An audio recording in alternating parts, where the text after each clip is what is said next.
கடகராசியை சேர்ந்த அன்பு உறவுகளுக்கு இந்த வாரத்தினுடைய ராசி பலனை பார்க்க போகிறோம்.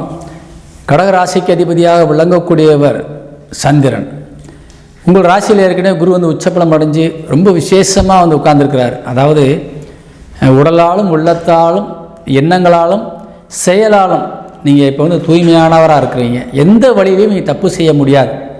நீங்கள் ஒரு திருடனாக இருந்தாலும் சரி, அல்லது கொலைகாரனாக இருந்தாலும் சரி, அல்லது பிறர் சொத்தை மோசடி பண்ணக்கூடிய ஈவிரக்கமற்றவராக நீங்கள் இருந்தாலும் சரி, இந்த கடகராசிக்காரங்களுக்கு நீங்கள் அதாவது கடுகளவு கூட நீங்கள் தவறு செய்ய முடியாது.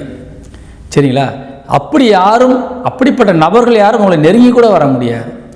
அதனால் இந்த நேரத்தில் வந்து தெய்வம் வந்து உங்களை காத்து நிற்குது, உங்கள் உடம்புக்குள்ளே போய் உட்கார்ந்துருக்குது. அப்போ எப்படி போய் இருப்பீங்க? நீங்கள் நல்ல சிந்தனை இருக்கும், நல்லா சாமி கும்பிடணும்னு தோணும்.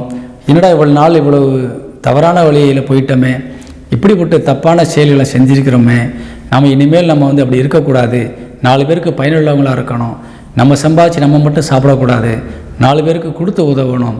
இப்படிப்பட்ட ஒரு தூய்மையான எண்ணங்கள் உங்கள் வாழ்க்கையில் இப்போ வந்து வந்திருக்குது.